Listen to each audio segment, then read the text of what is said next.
Hello, તો બાળકો start કરીએ આજે લેક્ચર નંબર ખબર નહીં, ઉદાહરણ નંબર છે કયું? 5 3.5 ઉદાહરણ આવ્યા છીએ આપણે. ચેપ્ટર નંબર 3 ચાલી રહ્યું છે અને આપણે ચેપ્ટર નંબર 3 માં 3.5 જબરદસ્ત ઉદાહરણ છે. આના પહેલા આપણે શું જોઈ લીધું? કોસ, ઈએમએફ, આંતરિક અવરોધ, ટર્મિનલ વોલ્ટેજ, આ બધી વાતો કરી લીધી બિલકુલ બાકી. અવરોધોનું શ્રેણી સમાંતર જોડાણ બી આપણને આવડે છે. હવે આપણને 3.5 ઉદાહરણ આજે આપણે જોવાના છે, જેમાં આકૃતિ છે એકદમ જોરદાર.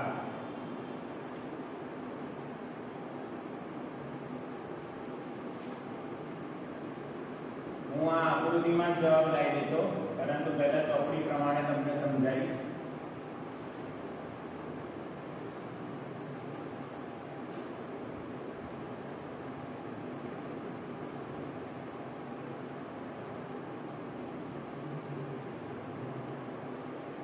A, B, C અને D. અહીંયા બેટરી લાગશે અને એનો આંતરિક અવરોધ છે 1 ઓહ્મ અને આ 16 વોલ્ટની બેટરી છે. બરાબર છે? ડેટા જોઈ લેજો, ડેટા જોતા રહેજો, કેમ કે મેં તો યાદ છે એવું કહી દીધું, પણ તમારે જોવાનું. આ 4 ઓહ્મ, આ બી 4 ઓહ્મ, બરાબર. આ 2 ઓહ્મ કે 1 ઓહ્મ? 1 ઓહ્મ અને આ 1 ઓહ્મ અને આ 6 ને 3 કે 4 કઈ શું છે? 12 અને 6 આવું છે. હવે આપણને એવું કીધું છે કે આ સેલ છે બેટા, કોષ છે. આ શું છે? કોષ છે. એ કોષને આપણે એક નેટવર્ક સાથે જોડ્યો છે. એ નેટવર્ક કયો છે? તો કે આ નેટવર્ક છે. આ શું છે બેટા?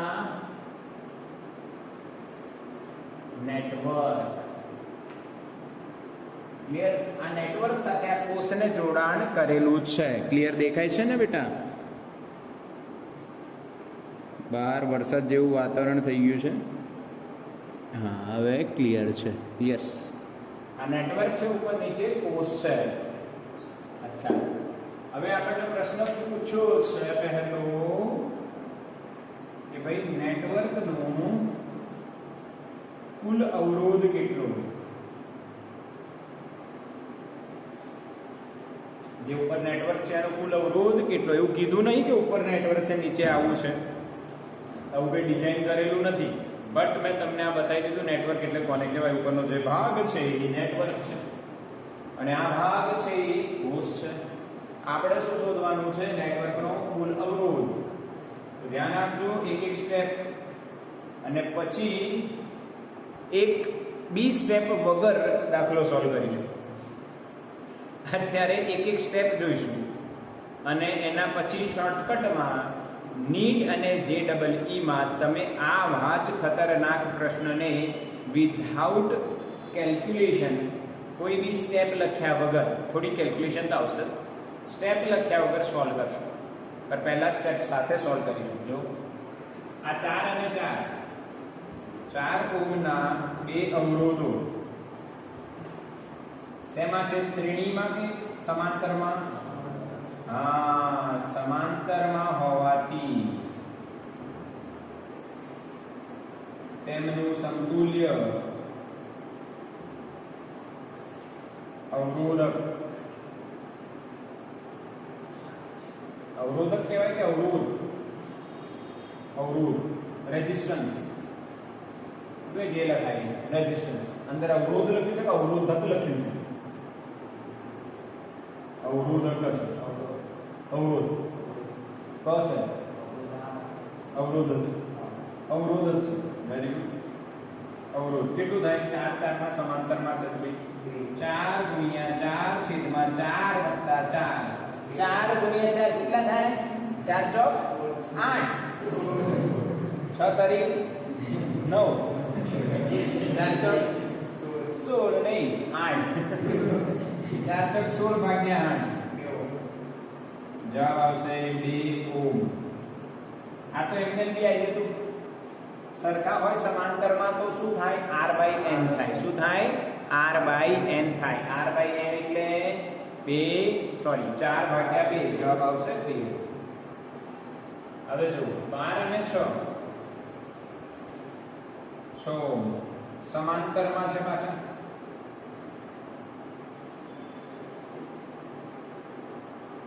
તેમનું સમતુલ્ય અવરોધ શું લખાય બોલો? 12 6 18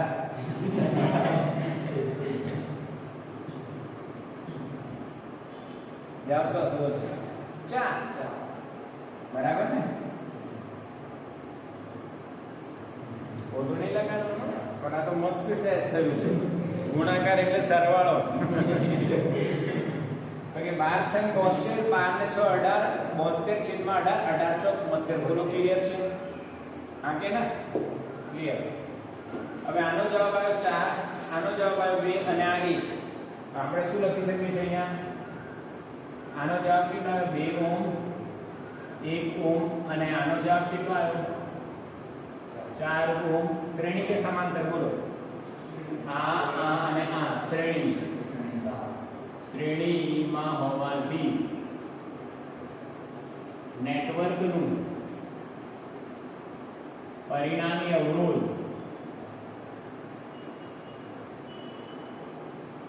R equivalent 2 + 1 + 4 અને 3 7 ઓહ્મ. જો જવાબ આવ્યો કે નહીં? હા કે ના? ક્લિયર? સમજી ગયા કે નહીં બેટા? પછી પ્રશ્ન શું છે? જો બેટરીમાંથી વહેતો પ્રવાહ શોધવાનો છે ને, અને દરેક અવરોધના પોટેન્શિયલ ડિફરન્સ વિદ્યુત સ્થિતિમાનનો તફાવત બી શોધવાનો છે. તો ભાઈ બેટરીમાંથી કેટલો પ્રવાહ નીકળે છે?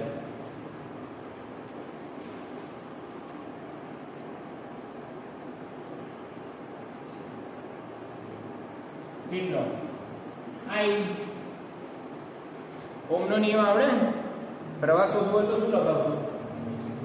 V/R equivalent. પર અહીંયા ધ્યાન આપજો, અહીંયા લખાશે R equivalent plus small r. હા કે ના? જો આ વોલ્ટેજ છે, આ સ્મોલ r થયા, આ વોલ્ટેજ થયા.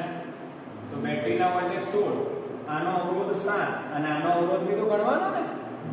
આ અવરોધ નેટવર્કની સાથે શ્રેણીમાં થશે અને શ્રેણીમાં સરવાળો થશે. તો 16/7 + 1 એટલે 8 × 16 એટલે જવાબ આવશે 2 એમ્પિયર. જવાબ કેટલો આવશે બેટા? 2 એમ્પિયર. બોલો ક્લિયર? અને સી દરેક અવરોધના વિદ્યુત સ્થિતિમાન નો તફાવત.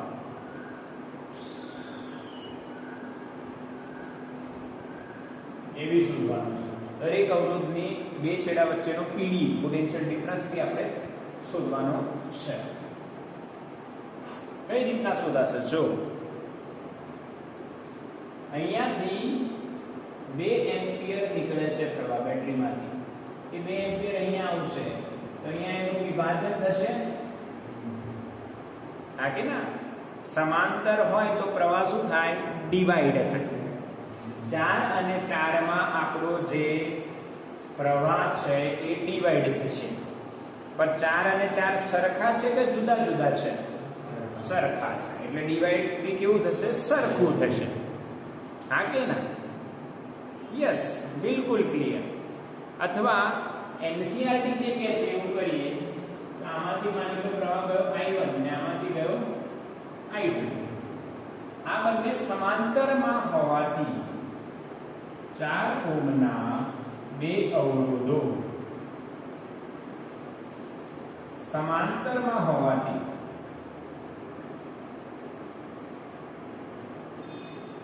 તેમના પીડી પોટેન્શિયલ ડિફરન્સ સમાન થાય.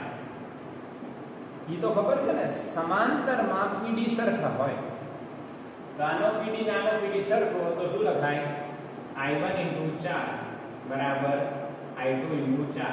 પીડી એટલે IR ને, વોલ્ટેજ. વોલ્ટેજ એટલે શું? IR. I1 × R, I2 × R બરાબર. તો શું જવાબ આવ્યો? I1 બરાબર I2. બીજી વાત, આ બિંદુએ કેટલો પ્રવાહ આવ્યો? 2 એમ્પિયર. 2 એમ્પિયર બરાબર I1 + I2 થઈ જાય. આ 2 એમ્પિયર આવ્યો, એના બે ભાગ પડ્યા, તો બે ભાગ એ 2 એમ્પિયર બરાબર જ હશે ને. અને I1 બરાબર I2 મૂકી દો તો અહીંયા 2I1 = 2 એમ્પિયર. I1 બરાબર કેટલું મળે? 1 એમ્પિયર. ઓકે, હા કે ના? અને I2 બરાબર કેટલું થાય? 1 એમ્પિયર જ થાય. ઓકે, તો આ બંને 4 ઓહ્મના પીડી કેટલા થાય? બોલો. I1 × 4 volt. ક્લિયર કે નહીં? જવાબ શું આવશે બેટા? 4 વોલ્ટ. બંનેના પીડી સરખા હશે અને સરખું કેટલું આવ્યું બેટા? 4 વોલ્ટ. યસ ઓર નો? આટલું બધું કરીશું, છેલ્લે એક શોર્ટકટ બતાવીશ, સિમ્પલ શોર્ટકટ રહેશે. પર હાલ આપણે NCERT ની પ્રક્રિયા તો કરવી જ બેટા. ચલો હવે 1 ઓહ્મ નો પીડી કેટલું થાય? બોલો, ધ્યાન આપજો. આ 1 એમ્પિયર ને આ 1 એમ્પિયર આયા અહીંયા ભેગા થયા, તો અહીંયાથી કેટલો પ્રવાહ જશે? 2 એમ્પિયર. ઓકે, તો આમાંથી પ્રવાહ કેટલો છે? 2 એમ્પિયર ગુણ્યા 1 ઓહ્મ, એટલે આપણો જવાબ કેટલો આવશે બેટા? 2 વોલ્ટ. આવી ગયો બીજો જવાબ? અરે યાર, વોલ્ટેજ એટલે પીડી એટલે શું? અહીંયા I કેટલો છે? 2 અને R કેટલો છે? 1. 2 કા 2. ક્લિયર? ચલો હવે પાછી આ જ પ્રક્રિયા કરવાની, કેમ કે હવે પાછું 12 અને 6 શેમાં આવી ગયા? સમાંતરમાં. ધ્યાન આપજો, 12 અને 12 ઓહ્મ અને 6 ઓહ્મ સમાંતરમાં હોવાથી તેમના પીડી સમાન થાય. હવે તેમનો વોલ્ટેજ સમાન થાય જેવી હોય. પીડી લખો કે વોલ્ટેજ. હવે અહીંયા 2 એમ્પિયર આવ્યું, પાછું અહીંયા જશે ઉપર અને અહીંયા જશે. આને I3 કહીએ અને આને I4 કહીએ, કશું બી કહી શકાય. અહીંયા I1 I2 તો અહીંયા I3 I4. તો I3 × 12 બરાબર I4 × 6. 6 દુ 12 એટલે I4 અથવા 2 I3 બરાબર I4 લખાય બેટા. હા કે ના? ક્લિયર? 2 I3 બરાબર I4. 6 દુ 12. હવે શું? 2 એમ્પિયર જે આયા એ વિભાજિત થયા છે એમાં I3 અને I4 માં. I4 ની જગ્યાએ શું લખી શકીએ? 2 I3 અને 1 I3 અહીંયા છે, અહીંયા 2 I3 આ I3 એટલે 3 I3 બરાબર કેટલા એમ્પિયર? 2 એમ્પિયર. માટે I3 બરાબર કેટલું આવ્યું? 2/3 એમ્પિયર. અને I4 બરાબર કેટલું આવશે? I3 × 2 અને 2 વડે ગુણી નાખો તો 4/3 એમ્પિયર. ક્લિયર? સમજ પડી? જાગો છો ને પહેલા? આટલું બધું જોઈને સુઈ ના જતા, કેમ કે NCERT ફોલો કરી રહ્યા છે બોર્ડ માટે. હમણાં ટ્રીક બતાવીશું. હવે 12 ઓહ્મના પીડી કેટલું થાય? 12 ઓહ્મ. 12 ઓહ્મના પીડી I3 × 12. I3 × 12 જ કહેવાય ને. I3 કેટલા છે બેટા? 2/3 × 12 કેટલું આવે? 8 વોલ્ટ. ક્લિયર? આ કે ના? 8 વોલ્ટ થાય ને. 12 દુ 24/3. 8 તરી 24. અને રહ્યા ને હવે 6 ઓહ્મના પીડી. 6 ઓહ્મના પીડી શું લખાય? I4 × 6. I4 ની વેલ્યુ છે 4/3 × 6. 6 × 24. 8 વોલ્ટ જ આવે ને, બંનેના સરખા થશે ને બેટા, કેમ કે બંને સમાંતરમાં છે તો વોલ્ટેજ સરખા રહે, શોધવાની જરૂર નથી, પરંતુ તોય મેં એક એક સ્ટેપ બતાવી તમને. બોલો સમજણ પડી? આ બધું લલ્લુ લાલ છે, લલ્લુ લાલ છે, સમજો. સ્ટેપ્સ લાંબી છે, દાખલો લાંબો છે, પણ દરેક દાખલાનો એક કન્સેપ્ટ છે. 3 દાખલા છે અલગ અલગ. જો પરિણામી અવરોધ શોધવો, પ્રવાહ શોધવો અને દરેક અવરોધનો પીડી. આ તો બહુ મોટો દાખલો થઈ ગયો. ઓકે, તો આનો સ્ક્રીનશોટ લઈ લો ફટાફટ. થોડુંક નીચે નહીં દેખાય પણ તમને ખબર જ છે, આવડી જશે જવાબ. ઓકે, એક મિનિટ બેટા, થોડું કટ થઈ ગયું નીચે.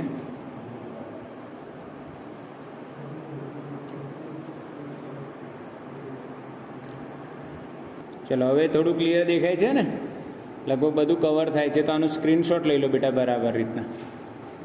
ઓકે, અને ગણતરી કદાચ અહીંયા તમને નહીં દેખાયું હોય, વિડીયો દરમિયાન આ નહીં દેખાયું હોય, પણ ક્લિયર છે.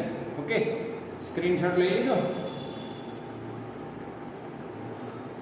નહીં તો તમને વિડીયો તો મળવાનું જ છે અને ગણતરી તો તમને ખબર પડી જાય. કદાચ વિડીયોમાં નહીં દેખાય કેમ કે ઓકે ક્લિયર પૂરું. હવે હું તમને આનો શોર્ટકટ જે નીટ અને જેઈ માટે તમારે ફોલો કરવાનું છે એ બતાવું છું, ધ્યાન આપજો. એના માટે મારે આખો દાખલો જે છે એ એક જ તમને કન્સેપ્ટ સાથે શીખવાડવો હોય તો બોર્ડ પર મારે આખી આકૃતિ મોટી દોરવી પડશે.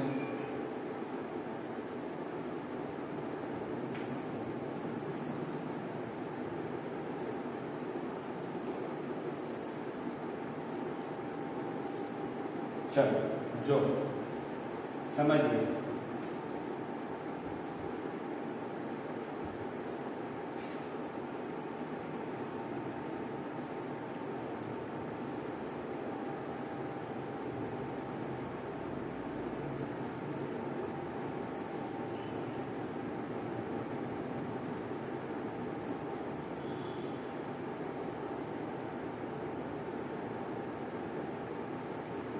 ક્લિયર?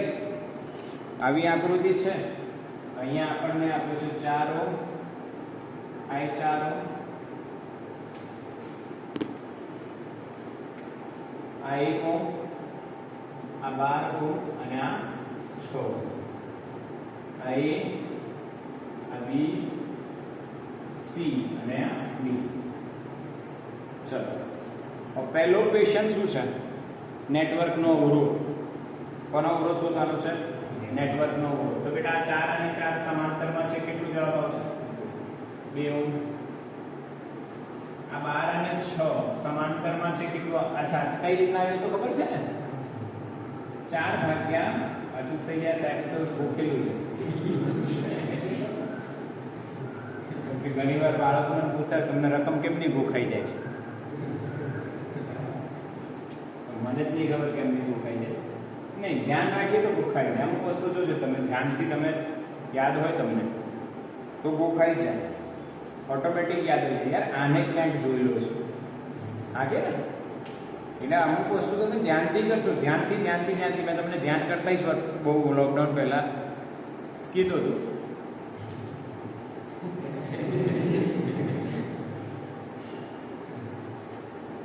અચ્છા બોલો, અહીંયા R/N સરખું હોય સમાંતરમાં તો R/N. 4 ઓહ્મનો અવરોધ 2 જોડી છે તો 4/2 એટલે 2. અહીંયા સરખા નથી એટલે શું કરીશું? 12 × 6/12 + 6 આપણને જવાબ મળશે 4. પહેલો જે આન્સર છે એ સમતુલ્ય નેટવર્કનું સમતુલ્ય અવરોધ.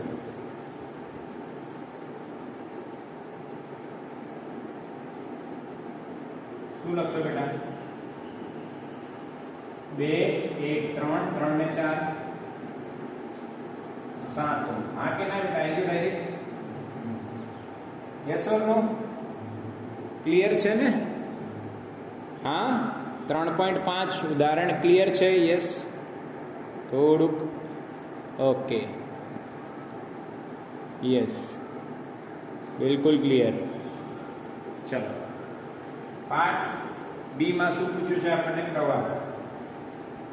બેટરીમાંથી બેટરીનો પ્રવાહ કેટલો થાય? પ્રવાહ I થાય, વોલ્ટેજ કેટલા 16 અને અવરોધ કેટલો 1 અને આનો 7 એટલે 8 થયો એટલે 2 એમ્પિયર આવી ગઈ.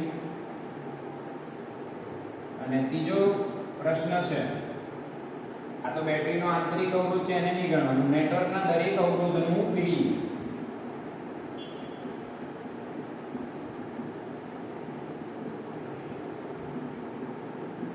ધ્યાન આપજો, મજા આવશે.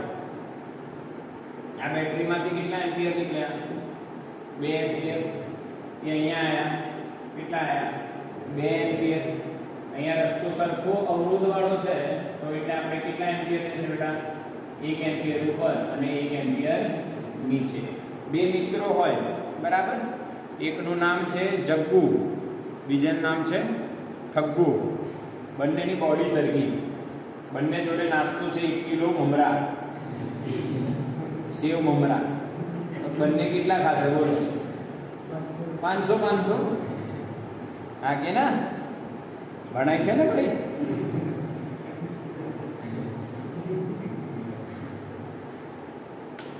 ઓકે, અડધો અડધો થઈ ગયું ભાઈ અહીંયા.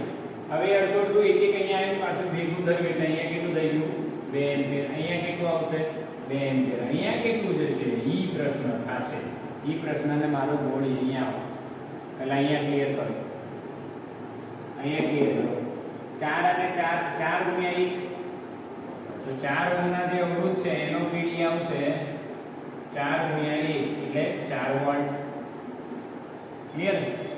1 ઓહમનો જે અવરોધ છે એનો પીડી આવશે 1 ગુણ્યા અથવા 1 ગુણ્યા 4. IR લખું છું 1 ગુણ્યા 2 ગુણ્યા 1 કેટલું આવશે? 2 વોલ્ટ. હા કે ના બેટા? હવે રહ્યા 12 અને 6 ઓહમ બંને સમાંતરમાં છે એટલે એમનો પીડી સરખું આવશે. કેટલું આવશે? લોજિક આપું છું, સમજજો.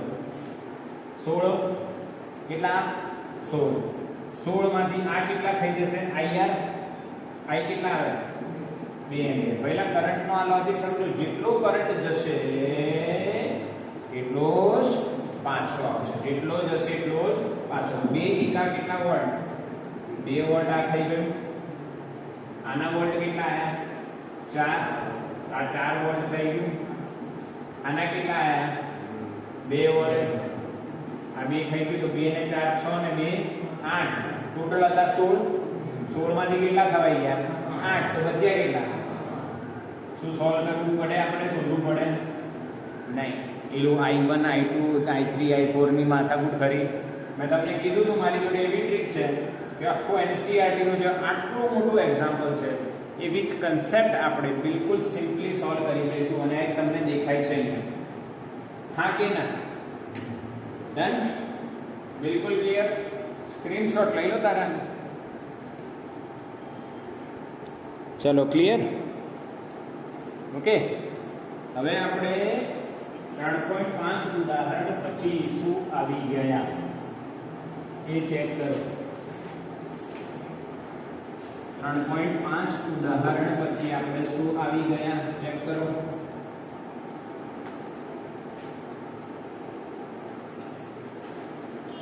ત્રણ 3.5 ઉદાહરણ પછી 3.12 હે ને? યસ, 3.12 ઉદાહરણ નથી, થિયરી છે. 3.12 કોષોનું જોડાણ કેવું? શ્રેણી અને સમાંતર જોડાણ. આજે આ લેક્ચરમાં આપણે ખાલી શ્રેણી બતાવી દઈશું, સમાંતર બાકી રહેશે. ખાલી કયું જોડાણ બતાવી દઈશું બેટા? શ્રેણી જોડાણ. સમાંતર બાકી રહેશે. આવડી જશે, લલ્લુ લોજિક છે. અને મિશ્ર પણ હું ચલાવીશ છેલ્લે. મિશ્રનો મતલબ શું છે કે ઘણા બધા શ્રેણીમાં બી હોય ને સમાંતરમાં બી હોય, બધું ભેગું હોય તો કઈ રીતના તમારે શું કરવું. અચ્છા, થિયરી શું કહે છે એ સમજો. જો સમજો, તમારી જોડે ટીવીનો રિમોટ છે? યસ ઓર નો? હમણાં તો મારો બી રિમોટ છે, તમે મને ગાયબ કરી શકો છો. બેકગ્રાઉન્ડમાં જાઉં ગાયબ, સીધું તારક મહેતા કા ઉલ્ટા ચશ્મા. ઓકે, હવે તમે અહીંયા જોશો તો અહીંયા તમને બે સેલ મૂકવા માટેની જગ્યા દેખાશે. હવે તમે એક જ સેલ મૂકો છો, માની લો એક જ સેલ. ગરીબ માણસ છે આપણે, બે સેલ ખરીદવાના પૈસા નથી, એક જ સેલ મૂક્યો. બતાવો રિમોટ ચાલશે? નહીં. પછી તમે બીજો સેલ મૂકો,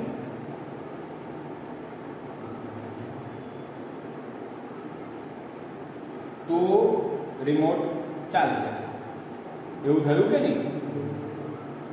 ઊંધો છતો જે મૂકો, ખબર નહીં કેવું મેં ડ્રો કરી દીધું. બરાબર, સમજે કે નહીં? હા, કેમ યાદ નથી હોતું આપણને ઊંધું મૂકવાનું કે છતું? આપણને ખબર છે કે સ્પ્રિંગની સાઈડમાં ચપતો ભાગ આવે, આપણે એવું નથી યાદ રાખ્યા કે ઊંધો મૂક્યો કે છતો મૂક્યો. હા કે ના, આપણે શું યાદ રાખીએ છીએ? સ્પ્રિંગની ભાગમાં આવું હોય, સ્પ્રિંગની સાઈડમાં આવું અને બીજી સાઈડ ઉપસે. સિમ્પલ. પણ અહીંયા તમે જોઈ શકો છો કે આપણે ઊંધું મૂકીએ છીએ. ઊંધો મૂક્યો હોય તો શું ગમે તે. હવે કદાચ તમારો જે રિમોટ છે ચાલુ થઈ જશે. બરાબર, તો આ જે જોડાણ કર્યા, બે સેલ લગાયા આપણે. કેટલા સેલ લગાયા? બે સેલ લગાયા. તો આ બે સેલ લગાવીને ફાયદો શું થયો? તો આ રિમોટને ચાલવા માટે જરૂરી શું હોય? પ્રવાહ. તમે એમ જો એવું કહો છો ને, બલ્બ ડીમ લાઇટ આપતો હોય તો તમે શું કહેશો? પ્રવાહ ઓછો આવે છે. અને એકદમ નોર્મલથી વધારે આપી દે તો શું આજે કંઈક ગડબડ લાગે છે, પ્રવાહ વધારે આવે છે, એવું થઈ શકે ને? પ્રવાહ ઓછાનું એક ઉદાહરણ આપું. તમારા ઘરની આસપાસ વેલ્ડિંગ થતી હોય ત્યારે પેલું વેલ્ડિંગ કરે ને આમ ટચ, કે ભાઈ વેલ્ડિંગમાં 200 થી 400 એમ્પિયર ખેંચે, પછી લોખંડ પીગળે, I²RT લાગે, ઉષ્મા ઉર્જા, લોખંડ પીગળી જાય અને જોડાઈ જાય. એટલે એ ઘટના બને છે. એટલે લાઇટ ઓછી કેમ થાય? કેમ કે વધારે પ્રવાહ એ બાજુ જતો રહ્યો, આપણા ઘરમાં પ્રવાહ ઓછો થઈ ગયો. એટલે કોઈ બી વસ્તુને ચાલવા માટે, વિદ્યુતને ઉપર ચાલતી કોઈ બી વસ્તુને ચાલવું હોય, એને ઉપયોગ કરવો હોય તો જરૂરી શું છે? પ્રવાહ. અને એ પ્રવાહ ક્યાંથી મળે? કોષમાંથી. અને જો એક કોષ પૂરતો પ્રવાહ ન આપી શકતો હોય તો આપણે શું કરવું પડે? કોષોનું જોડાણ. અને એ જોડાણના બે પાર્ટ છે, એક શ્રેણી અને બીજો સમાંતર. બોલો, ક્લિયર કન્સેપ્ટ? કેમ આ થિયરી ભણવાની? આવા કોષના જોડાણ તમે ઘણી જગ્યાએ કર્યા છે, ખબર છે? બીજી એક એક્ઝામ્પલ આપો.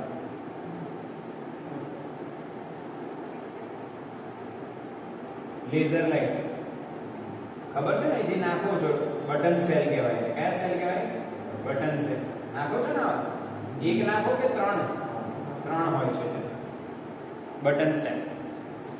આ બટન સેલ અંદર નાખી દો છો, 3 સેલ નાખો છો, તો આ જોડાણ થયું. શ્રેણી. હા કે ના? સમાંતર જે બી છે પણ શ્રેણી છે, મને ખબર છે, મેં તમને કહું છું એટલે શ્રેણી. તો આ બધામાં તમે એક કરતાં વધારે કોષ સેલનો યુઝ કરો છો એટલે એમને જોડાણ કર્યું એમ કહેવાય. હવે એ જોડાણથી તમારે જરૂરી શું છે બેટા? પ્રવાહ. કેટલો પ્રવાહ મળવો જોઈએ? એટલે આપણો જે આ કોન્સેપ્ટ રહેશે, શ્રેણી જોડાણ અને સમાંતર જોડાણ બે કોષનું કર્યા પછી એમાંથી પરિણામી કેટલો પ્રવાહ મળે છે એ શોધવાનો આપણો ગોલ રહેશે. બોલો, ક્લિયર?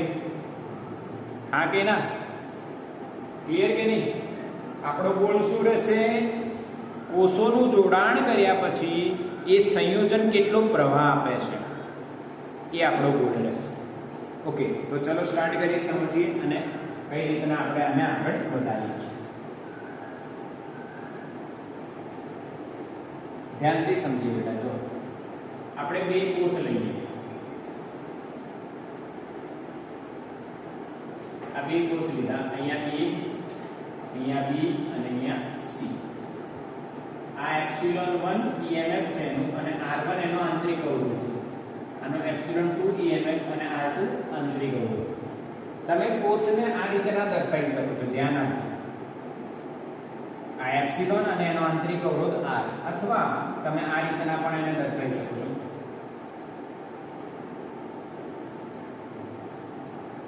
ક્લિયર? આ બંને સરખી વાત છે, કેમ કે અવરોધ શ્રેણીમાં જ આવે.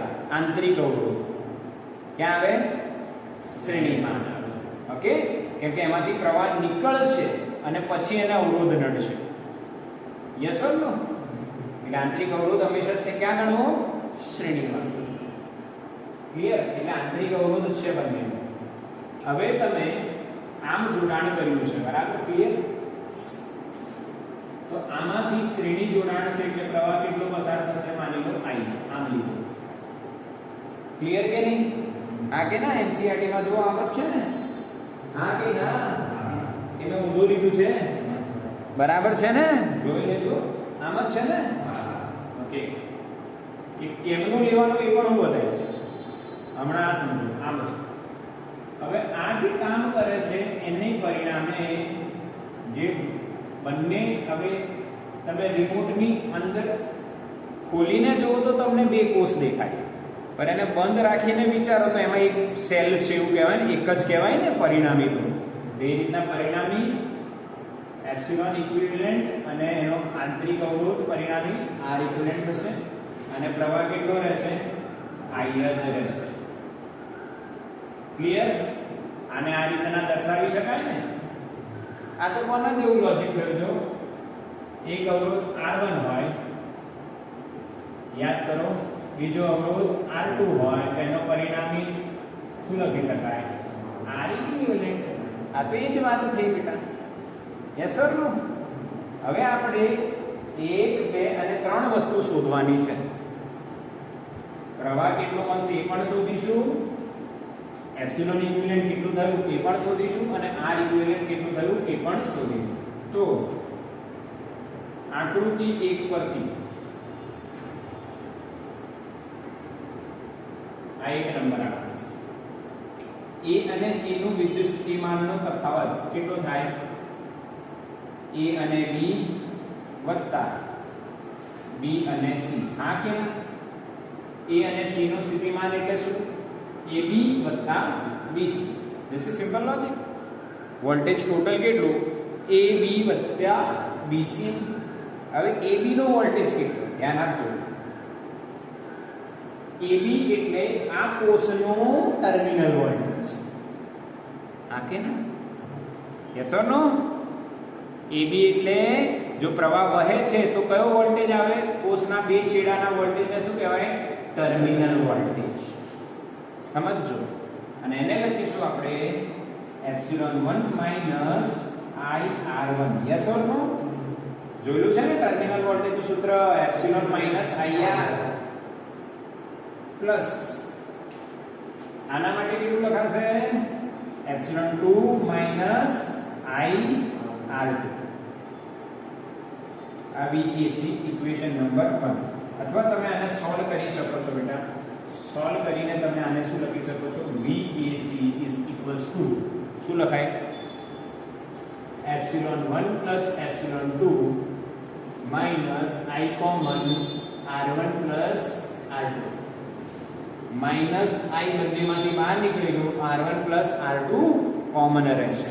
ક્લિયર? સમજાયું કે નહીં? અને આપણે કહીશું ઇક્વેશન નંબર 1. હવે આપણે વાત કરીએ બેટા આકૃતિ 2 પરથી. આકૃતિ 2 પરથી તમે શું લખી શકશો? VAC બરાબર epsilon equivalent minus IR equivalent. હા કે ના? આના વોલ્ટેજ AC ના એટલે શું? આ કોષનું ટર્મિનલ વોલ્ટેજ. ટર્મિનલ એટલે શું? Epsilon minus IR equivalent. Okay, ખતમ. હવે સમીકરણ 1 અને 2 બંને સરખા કહેવાય. સમીકરણ 1 અને 2 પરથી તમે શું લખી શકો? Epsilon equivalent is equals to minus IR equivalent is equals to epsilon 1 plus epsilon 2 minus IR1 plus R2. આના પરથી તમે સરખાઈને કહી શકો છો કે આની જગ્યા પર આ છે અને આની R ઇક્વિવેલન્ટ ની જગ્યા પર આ ક્લિયર? યસ ઓર નો? હા, આવડ્યું કે નહીં? તો આપણે શું લખી શકીએ છીએ કે એપ્સિલોન ઇક્વિવેલન્ટ આપણને શું મળશે? એપ્સિલોન 1 પ્લસ એપ્સિલોન 2 અને આર ઇક્વિવેલન્ટ આપણને શું મળશે? r1 plus r2. યસ. અને પરિણામી પ્રવાહ હવે તમે લખવા માંગો તો શું લખાય? Epsilon minus VAC upon r. આગે ના કાં તો આમાંથી પરિણામી પ્રવાહ શોધતા આવડે ને બેટા? આવડે. આપણે શું શોધ્યું? પરિણામી EMF અને પરિણામી R ઇક્વિવેલન્ટ. હવે આપણને અહીંયાથી I કેટલું મળે બેટા? Epsilon equivalent upon R equivalent. હા કે ના? અને જો બાહ્ય કોઈ અવરોધ જોડેલો હોય તો શું લખાય? R plus R equivalent. એટલે આપણો ગોલ આ પરિણામી પ્રવાહ છે. બેટરીમાંથી આપણને કેટલો પ્રવાહ મળશે? આટલો. પણ બાહ્ય અવરોધ હશે જ ને, એટલે R પ્લસ કરવો પડશે. એટલે પરિણામી જે પ્રવાહ મળશે એ શું મળશે? એપ્સિલોન ઇક્વિવેલન્ટ બેટા upon R plus R equivalent. મેં કીધું હતું ને આપણો ટાર્ગેટ શું છે? પરિણામી પ્રવાહ મેળવવો. હવે પરિણામી પ્રવાહ તમારે શોધવું હોય તો શું થશે? પરિણામી EMF અપોન કુલ અવરોધ, બાહ્ય અવરોધ વત્તા આંતરિક અવરોધ. બોલો ક્લિયર? હા કે ના? આટલો પ્રવાહ આ કોષોનું શ્રેણી જોડાણ કરવાથી આપણને મળશે. એમાં પરિણામી EMF શું થયું? 1 + 2. પરિણામી અવરોધ શું થયું? 1 + 2. હવે એક પ્રશ્ન એવો આવે, જ્યારે આપણે સ્ટાર્ટ કરતા ત્યારે સેલ ઊંધા છતાં જોડ્યા હતા. જો આવું જોડાણ હોત તો શું થાય?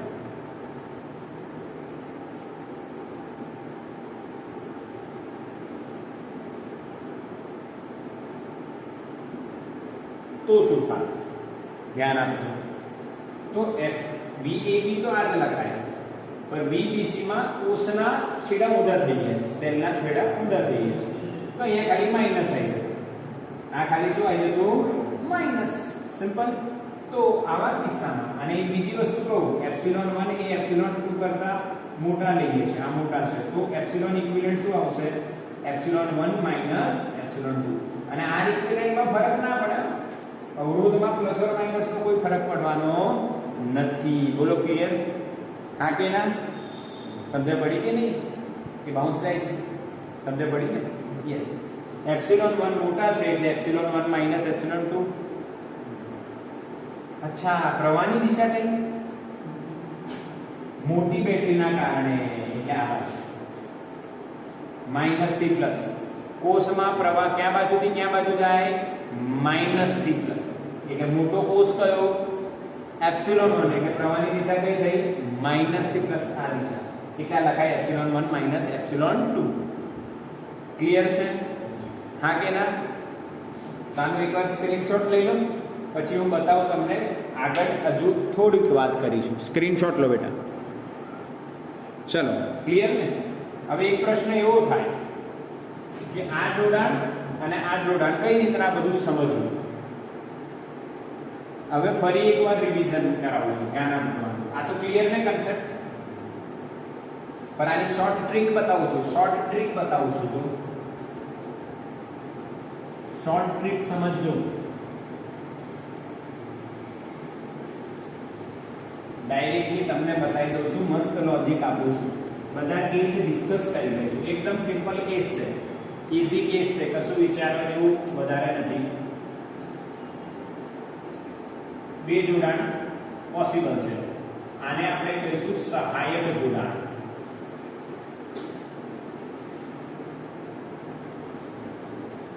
આનો એપ્સિલોન 1 r1, આનો એપ્સિલોન 2 r2. સહાયકનો મતલબ વોલ્ટેજમાં વધારો થશે.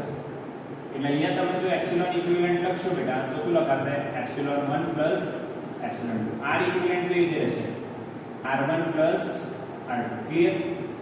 આને કયું જોડાણ કહેવાય? સહાયક.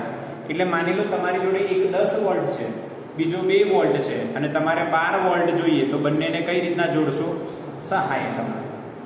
ઓકે? તો બીજું જોડાણ કયું આવે બેટા? વિનાશક શ્રેણી જોડાણ.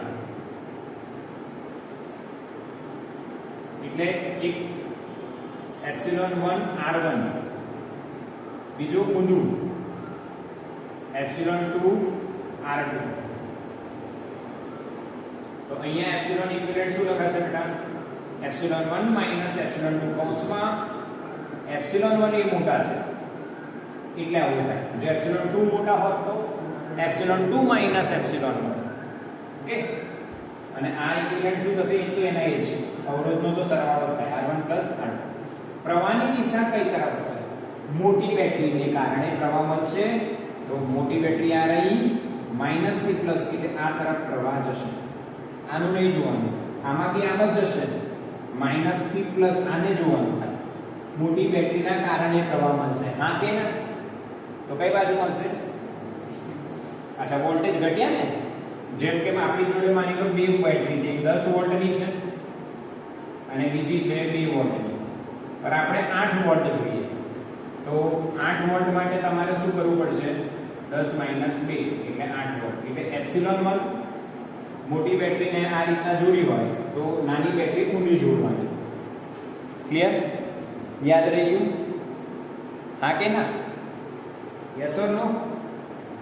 હવે એક હજુ શોર્ટકટ આપું છું, સમજજો શોર્ટકટ.